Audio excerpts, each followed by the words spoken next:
اللي عشناه احنا نفس اللي عاشته، يعني هي برضو عاشت التجويع. يعني هم بيقولوا برا حقوق الحيوان، ما شفناش لا حقوق انسان ولا حيوان هنا. البس هذا يعني ما كناش نلاقي شيء نطعميه، بنحط له من اللي احنا بناكله وكلها معلبات، وهو ما كانش متعود على الاشياء هاي برضو. وحاولنا بكل الطرق انه يضل معانا، كان كتير يشرد لانه كان طول الوقت خايف، ونحاول نرجعه ونحاول نطعميه من المعلبات الموجوده اللي هو مش متقبلها. كان برضو الحيوانات عانت ياما كتير، كمان ناس سابوا حيواناتهم في البيوت لما اخلوا بسرعه بشكل انذار مفاجئ هيك، وتوفوا الحيوانات تبعونهم. يعني في ناس ما لحقتش تاخدهم، احنا الحمد لله لحقنا ناخدهم. هو مش اتأقلم، هو زي ما تقول كان مجبور، يعني كتير كان يشرد لانه غيرنا الاماكن كذا مره، فما كانش يعرف يرجع لمكانه. بالنسبه للاكل كان كتير، يعني تقعد يومين ثلاثه ما تاكلش لانه الاكل مش مقبول بالنسبه لها، وكان يسبب لها مشاكل. يعني زيها زينا احنا كمان، كنا صعوبه ان نلاقي الاكل الصحي والطحين، لابسط من مقومات الاكل ما كناش نلاقيها. ان شاء الله هنعمل لنا ولها هيك باكج من الاكل اللي انحرمنا منه طول السنه هاي، ولها كل الاشياء اللي كانت تحبها نطعميها اياها. ان شاء الله نحاول نجيب لها مكان هيك مناسب لانها تنام فيه وترتاح بعد المعاناه، واحنا كمان نشوف لنا مكان، ولو انه الواحد مش عارف وين بده يروح حلقتها، بس يعني نصل بالاول وعلى خير وسلام، وان شاء الله يعني بنفكر بعدها ايش حنسوي.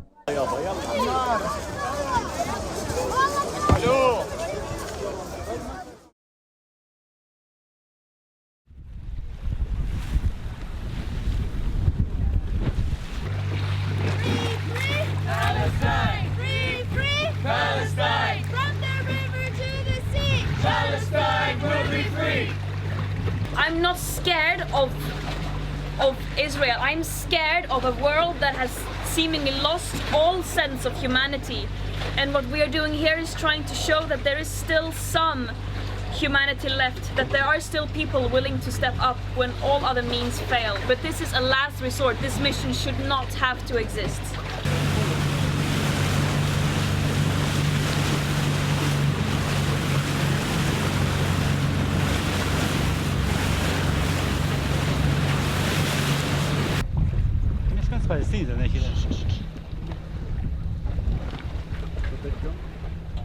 We are continuing our journey towards Gaza to deliver humanitarian aid to a population that is being systematically starved. That's a continuation of decades and decades of suffocating oppression, apartheid and occupation. There are over 2 million people who are living trapped under a siege, who are being systematically starved by Israel. And we are doing our bare minimum and stepping up when our governments are not fulfilling their legal obligations to act to prevent a genocide.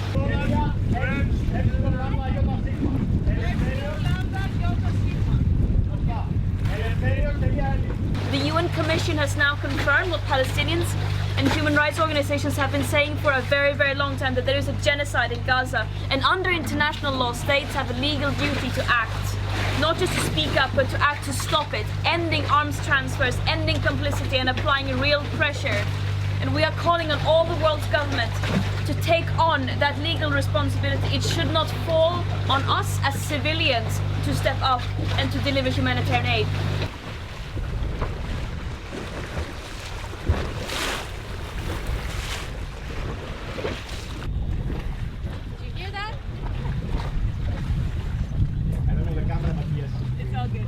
The closer we get to Gaza, the higher is the risk of escalation and more attacks. The last weeks we have seen numerous escalated attacks against our mission that has damaged several boats, where drones have been dropping explosions, chemicals and unidentified objects on and around boats in a desperate attempt to intimidate us and to silence and scare those who are standing in solidarity with Palestine and to further dehumanize Palestinians.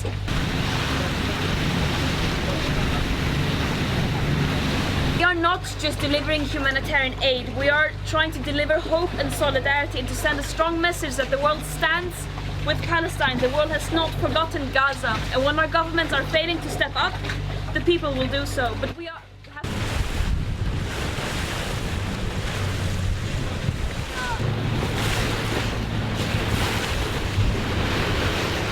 are undeterred. We continue our mission because we know that there is no alternative. We are not acting to come to the rescue of the people of Palestine. The people of Palestine do not need anyone to come and save them. We are hearing and acting upon the calls of Palestinians for everyone who can take action to do so. So we are acting and ending our complicity. This is the bare minimum of we can do to use our privilege and our platforms to highlight Gaza and the situation there.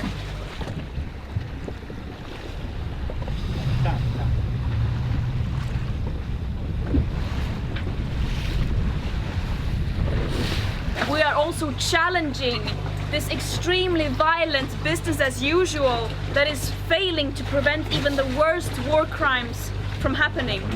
So keep your eyes on deck, but most importantly, keep your eyes on Gaza, because as we speak, Gaza is being erased.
في هذه العامين ذقنا كل أنواع القهر، ما بين نزوح، ما بين العيش في الخيام، ما بين العيش في مراكز الإيواء التي لا تصلح للسكن أصلاً.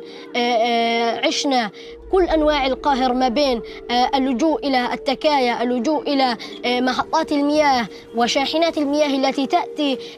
ذقنا العذاب والعذاب والعذاب. أنا عبد الرحمن بشير جندية، عمري 13 سنة، صف الثامن. أنا في الحرب صرت ألعب دور مهندس كهربائي، صرت ألعب في الأجهزة الإلكترونية اللي كنت ما قبل الحرب ما أعرفش أستخدمها، لولا أنه الحرب اللي علمتني هذه الأشياء. الأجهزة الإلكترونية كنا فاتحين نقطة شحن، الأجهزة الإلكترونية انفلتر، شاحن، اشتكار، هواية، بطارية، لوح طاقة، حاجة زي هيك. كنا ما قبل الحرب كان جسمي أسمن من هيك شوي. في الحرب الآن نزل وزني كتير بسبب المجاعة وبسبب نقص السكر. كان ما قبل الحرب دمي مستقر، الآن أنا صرت أعاني من ضعف في الدم بسبب أيضا نقص الفيتامينات ونقص الحديد في الدم. ما قبل الحرب كان يتوفر لنا الغذاء الصحي، ما بين بناء، ما بين طاقة، كان يتوفر لنا المدارس، كان يتوفر إلي حقي في الصحة، حقي في التعليم. الآن حرمنا من كل هذه الأشياء. وكانوا هادين عن جد. انت بعد الحرب ما قامت بفتره تحس الاطفال كلهم عنفوانيين، كلهم من ضمنهم ابني عبد الرحمن عنفواني جدا صار، والاطفال نفس الشيء.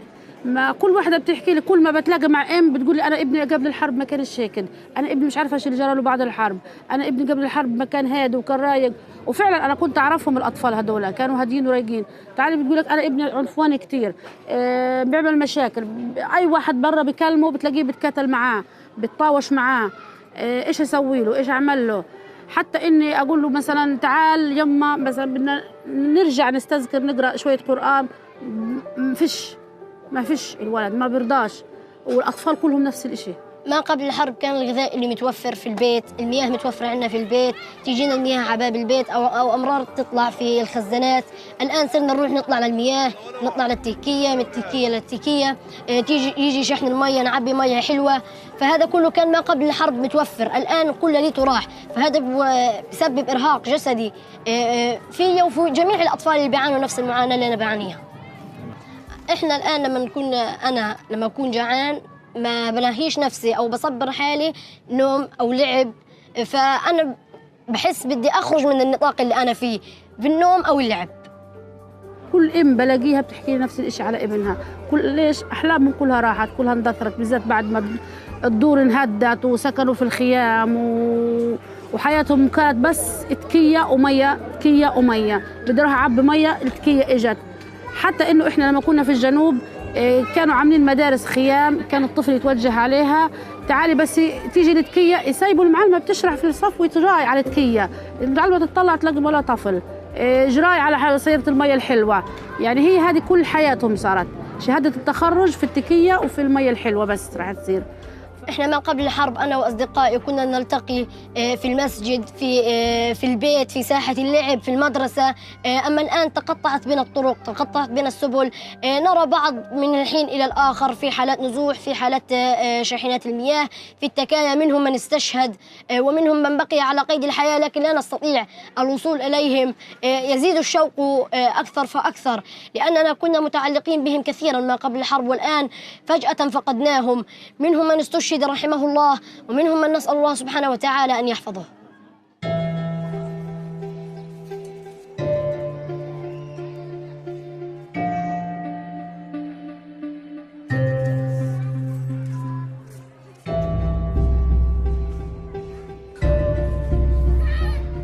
أنا حلمي إني أعيش بأمان أنا والأطفال، إنه يتوفر لي بيت، يتوفر لي حق المعيشة الآمنة، حق الصحة، حق التعليم، أتوفر لي إني أعيش كأي طفل يعيش في العالم، سواء كان بأمان يتلقى العلاج المناسب أو إنه بيذهب إلى المدرسة يتلقى كل حقوقه اللي لازم يتلقاها كل طفل. نفسها تقدم كل حاجة لابنها بس مش لاقية، ما باليد حيلة زي ما بقولوا. الحزن في القلب وقلبي بتقطع، قلبي من جوا بتمزع تمزع، ودمعتي بتلاقيها فاضة قبل أي حاجة.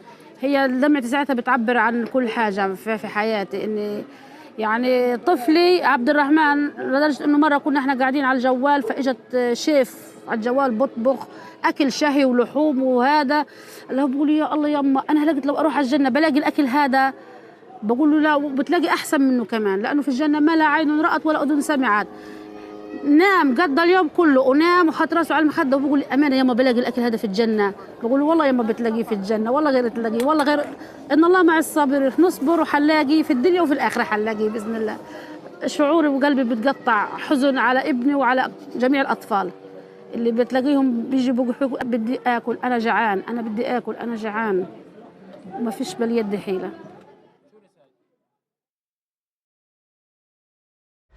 Israel's war in Gaza has been one of the deadliest and most destructive in modern times. Its army insists it's only targeting Hamas, but it's accused of exacting a brutal collective punishment on the entire population. Do you think that you witnessed war crimes taking place? Probably. The ground assumption is that they are Hamas. And then if you go this way, you're bound to kill people that are not. Now, in a rare interview, one soldier tells us about the reality he says he witnessed. This is something that I'm going to carry for the rest of my life. Jake, not his real name, had already served his mandatory military service and was an opponent of Israel's occupation of Palestinian land. But the horror of the October 7th attacks, when hundreds of Israelis, mainly civilians, were killed by Hamas, felt different. It was the worst single attack Israelis had suffered in the country's history.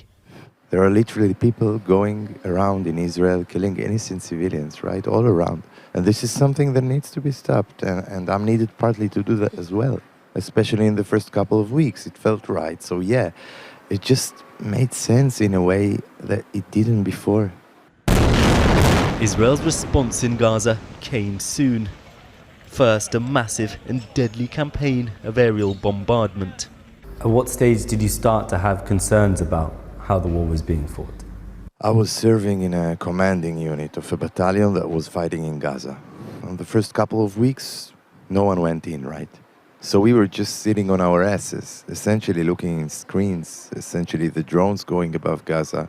You just go through those channels and you look for those buildings just falling. It feels like Netflix, it feels like a video game for the first couple of days. But there is a moment you realize it's a freaking actual house. It just got completely destroyed. And I don't know, but there probably were some people in there. Maybe there are terrorists, maybe there are not, or Hamas, whatever. But you don't know. And then you start asking yourself, are all of those strikes, airstrikes, necessary? Or are we just having a light hand on the trigger here? And then it starts, and once it starts, it never stops. The bloody images from October the 7th traumatized the country. Scenes of some Gazan civilians celebrating or participating in the attacks fueled existing bitterness and hatred. When you're watching these screens, what's the mood like of other people around you? A lot of people are happy to see that we are paying back. That's like the Israeli retaliation. And was that because they were convinced that they were hitting Hamas fighters, you think, or it went beyond that? A lot of them don't draw the line between what we call militants or terrorists and what we would call civilians. After the 7th, for example, people saw those videos of those people being paraded through the streets around Gaza, right? And those people cheer or even take part in whatever it is. So they say, like, all of them are part of it. Like, they all support it. Was that quite a widespread view that everyone in Gaza is complicit? Very much so. For many of the people around me, that was the thing. It came from saying, those are the kids that we spared in the war in 2014, right? Those are the kids that we spared then are now the terrorists that did the 7th, right? So, but the implication there being, if you kill a kid now, it's okay. Everyone, yeah. That was, I don't want to say the majority, but it was alarmingly widespread in the people around me talking about it. It took more than a year, several $1,000s and a jet ski for Palestinian Mohammed Abu Dakar to escape from Gaza and reach Europe. The daring journey, documented in videos and photos, saw the 31-year-old leave his family in April 2024, paying $5,000 to cross the Rafah border point in Egypt. Initially, he said he travelled to China, but returned to Egypt after failing to win asylum, and made his way to Libya to try reach Europe via Italy. Tens of thousands of migrants are routinely abused by traffickers in Libya while trying to secure a spot on a boat to Europe, according to human rights groups and the UN. 47,000 boat migrants have arrived in Italy in year to date, mostly from Libya and Tunisia, according to the country's interior ministry. After 10 failed crossing attempts, Abu Dakar decided to make his own way to Italy, where Reuters interviewed him. He purchased a jet ski for $5,000 and invested another $1,500 in a GPS, a satellite phone, and life jackets. That's when I started thinking of a new idea, the jet ski idea. At the beginning, I tried the jet ski that one of my relatives had, and I liked the idea. So I started planning for it. Within 2 months, we got a jet ski, checked the fuel, and calculated the distance and thought of how we will carry the fuel. Accompanied by two other Palestinians, 27-year-old Dia and 23-year-old Bassem, he said he drove the jet ski for about 12 hours. But they ran out of fuel 12 miles from Lampedusa, Italy's southernmost island. They were rescued by a Romanian patrol boat and taken to Lampedusa's migrant centre, a spokesperson for the European Union's border agency said. However, the trio's odyssey didn't end there. They then escaped a bus transfer from Sicily to Genoa, hiding in bushes for hours. Abu Dakar showed Reuters a plane ticket that took him from Genoa to Brussels, where he said he took a train to Germany and was collected by a relative. He says he has applied for asylum with no date set yet for a court hearing. He has no job or income and is staying in Bramsche at a local centre for asylum seekers. Germany's Federal Office for Migration and Refugees declined to comment on his case, citing privacy reasons. Abu Dakar shared materials and documents, although Reuters was unable to confirm certain aspects of his account. Back in Gaza, Abu Dakar's family remains in a tent camp near Khan Yunis. His father told Reuters his son was never one to sit still. After his business and home were destroyed by Israel, he said he couldn't stay in Gaza. The family thanks God their son is alive and safe. Abu Dakar now hopes to win the right to stay in Germany and bring over his wife and 2 children. He said one of them suffers from a neurological condition requiring medical care, and his risky mission won't be complete without them.